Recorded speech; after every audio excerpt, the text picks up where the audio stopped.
Welcome to This Explainer. Today, we're exploring a massive, honestly, kind of surprising gap in animal welfare that I had no idea even existed until recently.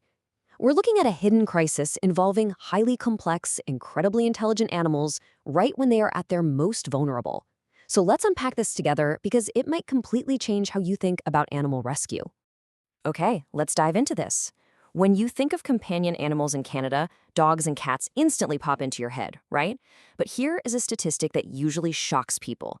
Parrots are actually the third most common companion animal in the entire country. That is a massive population of birds living in homes all around us. Just establishing the sheer scale of the situation immediately makes you realize that we aren't just talking about rare exotic pets here. They are a major part of our domestic animal landscape. And that immense population inevitably leads us to this really critical question. Parrots live long lives, right? And people's circumstances change. So, what actually happens when a parrot ends up in an SPCA, a shelter intake queue, or a field seizure scenario? Well, the reality is pretty startling. The well-intentioned, super dedicated animal welfare professionals handling these birds in crisis rarely have any species-specific training. They're out there doing their absolute best, but they are often flying blind. Here is our roadmap for today. We're going to cover the parrot rescue reality, parrots are not dogs, and the human-bird nervous system. Then we'll introduce the AWP solution, peek inside the modules, and finally focus on bridging the gap. Let's get started. Section 1. The parrot rescue reality. Prevalence without preparedness. Every single year, parrots are showing up at shelters and field seizures in absolutely dire condition. Intake staff are constantly encountering birds in severe respiratory distress, suffering from significant feather loss, or experiencing acute psychological trauma. And here's what you really need to take away from this. These professionals are handling them with zero species-specific framework. Now, it's absolutely crucial to understand that this lack of training is not due to professional negligence, not at all. These workers are competent and caring. It's simply because, until very recently, this specific training literally hasn't existed. Section 2. Parrots are not dogs. The biological contrast. And this brilliantly illustrates the core issue. When you compare a standard shelter animal to a parrot, the biological contrast is night and day. Dogs and cats, they're predator animals. They generally respond to standard calming techniques and have fairly robust physiologies. Parrots, on the other hand, are prey animals. They have highly sensitive nervous systems, incredibly long lifespans, and they form complex social bonds. Approaching a terrified parrot the way you'd approach a scared dog isn't just absurd, it's actively dangerous and will almost always escalate the situation. Section 3. The human-bird nervous system, a direct physiological link.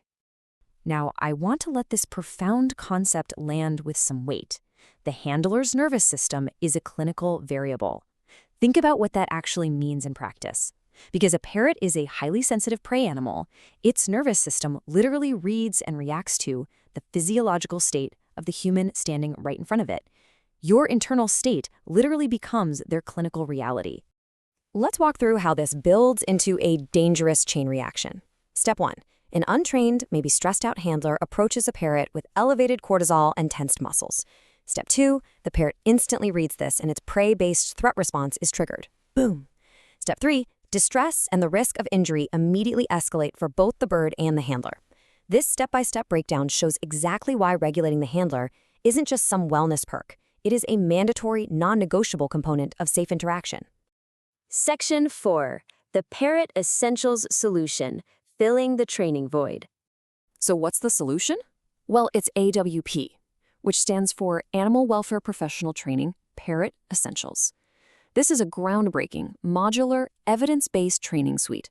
It was published by Parrot Partners Canada, which is a CRA-registered charity based in Carleton Place, Ontario.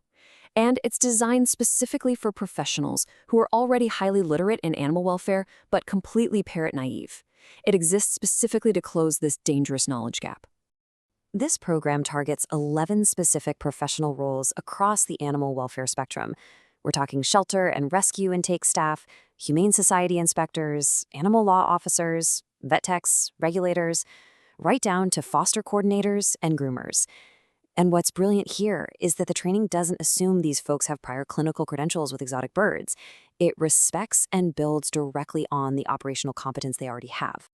Now, what's really interesting about this slide is the sheer academic rigor behind this program. This isn't just a basic handbook thrown together over a weekend. Look at these development partners. You have the University of Ottawa contributing to the psychological resilience content, Dr. Georgia Mason's lab at the University of Guelph handling citation standards and welfare assessment, and the Canadian Parrot Welfare Initiative providing a national data coalition. Every single empirical claim is meticulously citation verified. Section 5. Inside the training modules, built for operational reality. The curriculum itself is incredibly focused. It guides the learner through core modules that directly address the intense crises we established earlier. You have Parrots and intake, covering crucial respiratory triage. You have before, during, and after, dealing with psychological resilience. There's biological characteristics to understand their ecological background, safe restraint protocols for those high-risk field seizures, and a self-study module currently in development for feather-destructive behavior. It's really a comprehensive toolkit. And, because these professionals are super busy and constantly dealing with high-stress situations, every single module is formatted as an accessible Word document with companion videos following a strict plain language standard, term, plain definition, and why it matters. It's built for immediate integration into an organization's onboarding process. You don't need a veterinary degree to understand it, you just need to be ready to learn. Section 6. Bridging the welfare gap, equipping the frontline. So the crucial point is this operational mantra. Operational reality precedes credentialed scope. In the real world, rescue and SPCA personnel are already out there. They're already administering prescribed meds, making placement decisions, and physically handling these birds in the field. We can't wait around for an idealized situation where an exotic bird specialist is always on standby. The training simply has to reflect what practitioners actually do every single day. Which brings us to the ultimate goal of the Parrot Essentials program. It absolutely does not seek to replace veterinarians.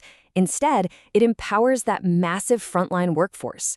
It equips them with the exact knowledge they need to act safely in those critical, chaotic moments before a veterinarian is ever involved, ensuring they can handle these cognitively complex birds without causing accidental harm. Which leaves us with this final thought.